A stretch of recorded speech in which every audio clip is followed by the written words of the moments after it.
very good afternoon to all. So this lecture is in continuation of the previous lecture जो हमने introduction पिछली बार किया था.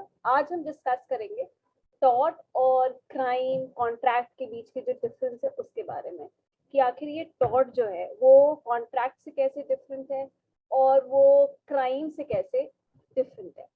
ठीक है. So contract, now let's understand first कि कॉन्ट्रैक्ट क्या होता है. आप लोगों को सबको पता होगा कि कॉन्ट्रैक्ट क्या है. Section 10 of Indian contract act में बोला गया है कि all agreements of contract, if they are made with the free consent of the parties competent to contract for a lawful object with a lawful consideration and are not hereby expressly declared to be void. Right. तो इसमें एक बहुत important चीज है consent की बात. कि contract एक होता है जहां हम कंसेंट करते हैं, दो पार्टीज आती है बीच में और दोनों आपस में एक दूसरे के साथ कंसेंट करती है कि ठीक है हम ये करार कर रहे हैं, हम ये अग्रीमेंट कर रहे हैं. ठीक है. तो उसमें बहुत इंपॉर्टेंट चीज होती है कंसेंट की. अब हम टॉर्ट में देखते हैं, यहाँ पे कोई कंसेंट की चीज नहीं होती. यहाँ पे लॉ कहा गया है कि हमारे पास ये राइट है अपनी राइट्स को एंजॉय करने की. तो सिमिलरली दूसरे के ऊपर है कि हमारे राइट को वो इंटरफेयर ना करे. Right. So this is not a consent factor that is working in law of torts, but the consent factor works in the contract.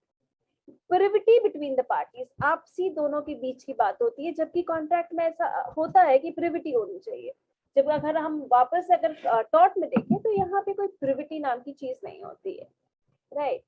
आप लोगों ने शायद ये वर्ड यूज सुना होगा, right in rem and right in personam.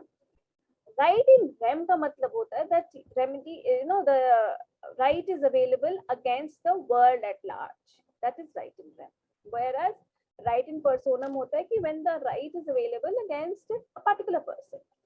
अब जैसे हमने डिस्कस किया कॉन्ट्रैक्ट के बारे में कि हम आपस में दोनों पार्टीज जो होती हैं वो कॉन्ट्रैक्ट करती है, कंसेंट आता है उनके बीच में, तो ये दोनों के आपसी मुद्दे हैं. Right. It is between the two of them. So that is the situation where we say कि ये एक दूसरा तभी केस कर सकते हैं जब उस कॉन्ट्रैक्ट या करार के कुछ अगेंस्ट में गया हो. ठीक है. मैंने आपको कहा कि आप ना मुझे ये किताब दे दीजिएगा, इतने सारे किताबों का ऑर्डर मैंने प्लेस किया और आपने बोला ठीक है उन किताब के बदले इतने पैसे देने होंगे. हमारे बीच में अग्रीमेंट हुआ कि कब कैसे पैसे देना है, कब कैसे डिलीवरी होना, सब कुछ. अब ये सवाल आता है कि जब कॉन्ट्रैक्ट को जब हमने फुलफिल करने की कोशिश में आए तो हम दोनों में से कोई एक पार्टी ने नहीं किया. तो जब नहीं किया तो दूसरे पार्टी के पास रेमेडी है कि वो कोर्ट में जा करके कह सकता है कि ऐसा हमारे बीच में कॉन्ट्रैक्ट है और ये परफॉर्म नहीं हो रहा है, परफॉर्मेंस ऑफ द कॉन्ट्रैक्ट के लिए, और रेमेडी अपनी यूटिलाइज कर सकते हैं. तो ये आपस में दोनों की प्रॉब्लम होती है.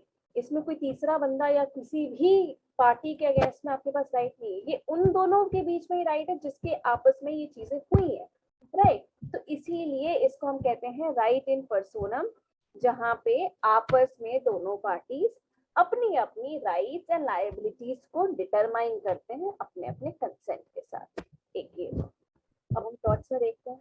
टॉर्ट्स में क्या है कि हमारे पास कुछ राइट्स है जो हमने लॉ ने रिकॉग्नाइज कर रखे हैं, जैसे कि पीसफुल लिविंग का, कि हमारे आसपास में न्यूसेंस क्रिएट ना हो ताकि हम आराम से अपनी जिंदगी व्यतीत कर सकें. We can live our own life peacefully. That is called nuisance. Right. कि अगर कोई जोर से आवाजें कर रहा है तो वो हमारी पीसफुल लिविंग में इंटरफेरेंस है. ये जो राइट है ये किसी कॉन्ट्रैक्ट के अकॉर्डिंग नहीं है, ये हमें राइट मिला हुआ है. तो और ये राइट जो है वो पूरे वर्ल्ड एट लार्ज में कि जो भी हमारे आसपास रह रहा है सबके अगेंस्ट में वो right I have that. Right. हर वो इंसान के पास ड्यूटी है कि वो मुझे इस तरीके से परेशान ना करे. राइट. तो ये सारी चीजें हमें ध्यान रखनी है कि यहाँ पे वर्ल्ड एट लार्ज के अगेंस्ट में है और जो भी उसको फुलफिल नहीं करेगा उसके अगेंस्ट में हम केस फाइल कर सकते हैं, सिविल केस फाइल कर सकते हैं. तो ये होता है राइट इन रेम. ये एग्जाम्पल जैसे मैंने आपको दिया, एक और एग्जाम्पल लेट्स अंडरस्टैंड. जैसे कि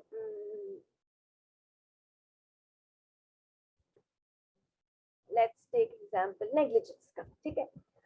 डॉनिगी वर्सेस स्टीवेंसन काफी फेमस केस है लॉ ऑफ टॉर्ट्स का, जहाँ पे जिसका फैक्ट्स आई जस्ट एक्सप्लेन ताकि थोड़ा सा आपको समझने में आसान है. ठीक है. मैं एक रेस्टोरेंट में गई खाने के लिए, खाने पीने के लिए, और वहां पे मैंने एक जिंजर बियर की बॉटल ऑर्डर प्लेस किया। अब उस रेस्टोरेंट वाले ने क्या किया कि जिंजर बियर की बॉटल मेरे सामने लाके रख दिया। जब इसको मैंने पिया तो हम 2 फ्रेंड्स साथ में गए थे, 2 दोस्त गए थे। तो जब मैंने पिया तो उसके बाद मेरी तबीयत खराब हो गई, और उस बॉटल में ना decomposed body of a snail, गला हुआ बॉडी था स्नेल का। ठीक है, अब मेरी तबीयत खराब हुई तो मैंने केस फाइल किया कि आप जिसने बनाया था उसको, जो मैन्युफैक्चरर था उसको, मैंने उसके अगेंस्ट मैंने केस फाइल किया कि आपने जो स्नेल दिया था, सॉरी जो जिंजर बियर की बोतल बनाई थी उसमें डीकम्पोज बॉडी था स्नेल का, जिसके कारण मेरी तबीयत जो है खराब हो गई। ठीक है, अब इसमें सवाल ये उठता है कि देखिए मैन्युफैक्चरर यहाँ है और मैं रेस्टोरेंट में गई और वहां पे मुझे सर्व किया गया जिंजर बियर बॉटल जो कि मैन्युफैक्चरर ने मैन्युफैक्चर करके रख भेजा था। ठीक है, जिंजर बियर जो था वो एक सील्ड बॉटल में मेरे पास आया था। ठीक है, रेस्टोरेंट वाले के पास, उसने मेरे टेबल पे खोला। अब जब सील्ड बॉटल आता है तो रेस्टोरेंट वाला एक मीडियम का रोल प्ले करता है, whereas the restaurant people serves as a medium, acts as a medium, और वो हमारे जिंजर बियर की बॉटल बस फैसिलिटेट करता है। ठीक है, उसके पास कोई राइट नहीं होता है कि वो उसको खोले, उसको कुछ करे। सो बेसिकली उनके पास उसमें ना कुछ एडिशन करने का, ना उसमें कुछ सब्सट्रैक्शन करने का कोई उनके पास अपॉर्चुनिटी होता है। ये इसलिए जरूरी है ये जानने के लिए कि अगर उन्होंने कुछ किया होता तो एक सवाल ये भी हो सकता था ना कि रेस्टोरेंट वाले ने कुछ किया है जिसके कारण उसमें जिंजर बियर में एक decompose body of a snail आया और इसके कारण मेरी तबीयत खराब हुई, तो लाइबिलिटी किसकी बनती? रेस्टोरेंट वाले की। पर यहाँ पे जो सिचुएशन था इसमें क्या हुआ कि जिंजर बियर की जो बॉटल मुझे सर्व की गई वो पैकेज बॉटलिंग सब किसने किया था? मैन्युफैक्चरर ने, और एक फैसिलिटेटर के तौर पे रेस्टोरेंट वाले ने मुझे सर्व किया। ठीक है, अब इस चीज को हम समझते हैं कि यहाँ पे केस फाइल किया, मैंने केस फाइल कर दिया, तो इसमें कोर्ट ने ड्यूटी ऑफ अ नेबर को रिकॉग्नाइज किया। उसमें ये कहा गया कि जो बनाने वाला उसको मालूम होने की जरूरत नहीं है कि वो किसके लिए बना रहा है। ठीक है, उसका जब बनाने वाला जब बना रहा है तो उसके ऊपर ड्यूटी है कि वो खाने की पदार्थ बना रहा है, he is making is manufacturing a food item which is suitable for eating or drinking, right? So whoever eats it, उसके प्रति एक लायबिलिटी है कि वो सही चीज उसको जो भी उसका क्या नाम है एंड कंज्यूमर है, एंड कस्टमर है, उसके ऊपर सही चीज उसको प्राप्त होनी चाहिए, राइट? तो इसमें ड्यूटी ऑफ अ नेबर की कॉन्सेप्ट को रियलाइज किया गया और कहा गया कि जरूरी नहीं है कि उसको पता होना चाहिए कि कौन है। थॉट का ये सबसे बड़ा चीज होता है कि उसको पता नहीं होना चाहिए कि कौन है कौन नहीं है। ठीक है, अगर मैंने कुछ बनाया है खाने के लिए तो ऑफकोर्स लोग खाएंगे ही, तो मेरे ऊपर ये ड्यूटी है कि वो खाने के पदार्थ को खाने योग्य होना चाहिए। If it is an edible item it should be worth eating, if it is a drinkable item it has to be worth drinking, वो पीने योग्य होना चाहिए, जो यहाँ पे नहीं था। उसमें decompose body of a snail मिला था जो गलत था, राइट? इसी बात पे क्या हुआ कि कोर्ट ने मुझे रेमेडी दे दिया। यही केस था आपका डॉनिग्यू वर्सेस स्टीवेंसन में। तो ये इसमें हमने समझा कि it is a duty which is there against the society, available against the society. It's not that कि कॉन्ट्रैक्ट में जैसे हम दोनों के बीच में करार हुआ है तो हम ही दोनों आपस में लड़ सकते हैं, ऐसा नहीं होता। इसमें हम हर वो इन शख्स के ऊपर लाइबिलिटी होती है जिसके ऊपर ड्यूटी है, और राइट्स एंड ड्यूटीज का एक कोरिलेशन होता है जो आपको पता है, right? So with this, I think we have kind of understood the concept of the difference between a tort and a contract, right? अब इसके साथ हम दूसरा इसके चीज पे चलते हैं जहाँ पे हम tort को क्राइम से डिफरेंशिएट करने की कोशिश करें। क्रिमिनल लॉ जैसा आप जानते हैं कि वो हमारे देश में इंडियन पिनल कोड 1860 के हिसाब से बना हुआ है, right? There are other laws also, right? अब टॉर्ट जो है वो अनकोडिफाइड है आज तक, तो ठीक है, धीरे धीरे कोशिश कर रहे हैं, जैसे motor vehicles act, consumer protection act में लाया गया है, but tort basically is an uncodified law. So let's see कि what are the differences. Criminal law कोई भी अनकोडिफाइड नहीं है, टॉर्ट अनकोडिफाइड है, कॉमन लॉ प्रिंसिपल्स पे आधारित है, बेस्ड है, पर टॉर्ट के साथ क्रिमिनल लॉ के साथ ऐसा नहीं है, number one. Number two, tort जैसे मैंने आपको कहा कि ये अवेलेबल अगेंस्ट द वर्ल्ड है, राइट इन रेम जरूर है, पर ये एक प्राइवेट राइट की बात करता है, infringement of a private right, right, या फिर हम सिविल राइट्स इसको कह सकते हैं, बिकॉज हम सिविल लॉ ये से इसको कहते हैं ना, it is a breach of a civil right और something. So basically it's a private, जैसे कि I have right to live in a very peaceful environment. So if anybody infringes upon it, I can sue that person for compensation. So यहाँ पे जो हम कहते हैं ना वो what do you call infringement of a private right. That's a private right. But this is not true with when we talk about criminal law of the country. जैसे आपको पता है criminal law में सबसे important चीज है कि ये public rights होते हैं, right? और it is a breach of a what do you call public rights and duties, right? Compensation, दूसरा next difference is compensation. अगर आप torts की बातें करें तो हम जैसे डिस्कस किया था पिछले लेक्चर में, we talk about unliquidated, ठीक है, हम damages की बात करते हैं when we talk about torts. But when we talk about this one, criminal law, we all know that it is a penal law. We have punishments prescribed. हाँ, compensation का भी सवाल वहाँ पे आता है, but majorly जो criminal law का जो domain है, उसमें हम punishment की ही बातें ज़्यादा करते हैं. So predominantly is more in the realm of punishing, penalizing. सबसे बड़ा डिफरेंस जो आज हम कहते हैं ना, अगर अभी तक आपको खुद समझ में आ गया होगा, आज हम डिस्कस कर रहे हैं, ये टॉर्ट में एक सिविल राइट इंफ्रिंजमेंट का केस बनता है, ठीक है, तो भी आपस में सिटीजन जो है फाइल करते हैं एक दूसरे के अगेंस्ट, बट ऐसा केस नहीं होता है क्रिमिनल लॉ में. Who files a case against if there is a criminal, if there is a breach of a criminal law, right? So these are all the differences that are there if we talk about the difference between tort and crime and tort and contract. ठीक है, इसके साथ हम ये छोटा सा topic खत्म करते हैं, right?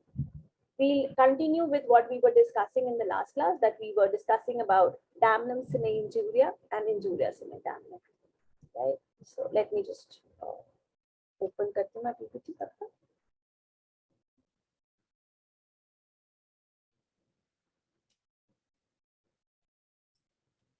Yes.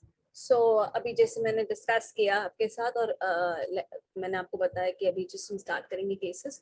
So let's have a little bit of cases discussion. Gloucester grammar school case हमारा पहला केस है, Gloucester grammar school case, right. Now इस केस में क्या हुआ था, ग्लाउचेस्टर ग्रामर स्कूल केस में, जैसे आपको पिछले क्लास में मैंने थोड़ा सा डिस्कस किया था इस बारे में कि जैसे मैंने एक स्कूल खोला, ठीक है, अब मैंने स्कूल खोला, मेरा स्कूल बड़ा बढ़िया चल रहा है. नाउ मेरे नेबर ने एक और स्कूल खोल लिया. अब देखिए, जब मेरा स्कूल ही सिर्फ एक एरिया में था, तो ऑफ कोर्स मेरा कोई कॉम्पिटिटर नहीं था, तो मेरी बिजनेस अच्छी चल रही थी and I was earning a lot of revenue, काफी लोगों में भी नाम था और लोग मेरे पास ही आ रहे थे स्कूल में एडमिशन कराने के लिए. लेकिन अब जो मेरा नेबर ने खोल लिया एक और स्कूल, तो अब क्या हुआ कि मेरा बिजनेस उसके कारण नीचे चला गया. And when my business has gone down, so I can see financially, तो मैंने क्या किया, मैंने केस कर दिया. अब सवाल ये उठता है कि इसमें रेमेडी मिलेगा या नहीं मिलेगा. तो आप ये बात समझिए, जैसे कि हम जानते हैं कि हमारे पास, सबके पास राइट है अपना ऑक्यूपेशन प्रोफेशन प्रोफेस करने का. मेरे पास भी एक राइट था अपना बिजनेस करने का, स्कूल खोलने का, सामने वाले के पास भी इक्वल राइट है. अब उस अपने राइट को एंजॉयमेंट के कारण अगर मुझे कोई तकलीफ हो रही है, तो मुझे ये देखना होगा ना कि क्या मेरी जो तकलीफ है वो legal breach of a right हो रही है, नहीं हो रही है. तो जैसा कि पिछले क्लास में मैंने आपको बताया था कि इंजरी होना इंपॉर्टेंट है, डैमेज नहीं. डैमेज मतलब होता है फाइनेंशियली लॉस, जो लॉस हम कहते हैं. But what is the major concern over here is not the financial, but whether is a legal damage or not. There is a legal breach of a what do you call right or not, right? तो इसमें कोई legal law कोई breach हो नहीं रहा है, किसी की लीगल राइट ब्रीच नहीं हो रही, ना मेरी ना उसकी, राइट. सो हम एक दूसरे के अगेंस्ट में कोई केस नहीं फाइल कर सकते हैं. I can not file a case because there is no violation of a legal right. ये कहा गया था ग्लाउचेस्टर ग्रामर स्कूल केस में. Ashby versus White. Ashby versus White is an example of an injuria sine damnum. मतलब इसमें injury हुई है, legal right का वायलेशन हुआ है, बट डैमेज नहीं है. मतलब कोई फिनेंशियल लॉसेस या फिर कोई अदर टाइप ऑफ लॉसेस नहीं है, बट यस यहाँ पे लीगल डैमेज हुआ। जैसे कि आप समझिए क्या हुआ था इस केस में, यहाँ पे वोट देने नहीं दिया गया था, ठीक है। एशबी वर्सेस वाइट जो केस है उसमें क्या था, जैसे मैंने आपको पिछली क्लास में एक बताया था कि supposedly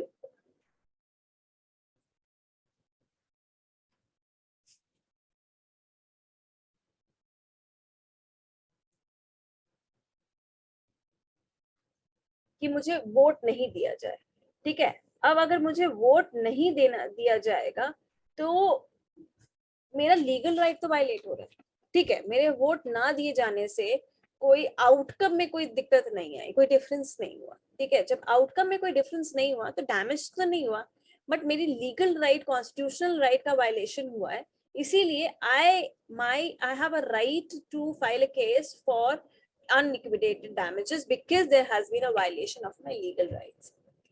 Bhim Singh versus state of Jammu and Kashmir में भी ऐसे ही कुछ था। इसमें क्या था कि अब मैं लेजिस्लेटिव असेंबली की मेंबर हूँ और मुझे उसकी मीटिंग्स, उसके जो ऑफिस के जो जाना होता है ना, क्या नाम है आपके लेजिस्लेचर में, उसमें जाने से मुझे मना किया गया, ठीक है। I was deprived of entering the assembly. Now there was an illegal confinement, there was a confinement that was happening, and because of which I was detained and I was not allowed to go for my meeting. Now इस case में क्या हुआ, इस case में भी legal right का violation है, ठीक है। इस केस में भी लीगल राइट का वायलेशन है बट डैमेजेस नहीं है। तो जहां जहां लीगल राइट की वायलेशन होती है वहां वहां हम कहते हैं कि टॉर्ट का केस बनता है और उस केस में अनलिक्विडेटेड डैमेजेस आप क्लेम कर सकते हैं, ठीक है।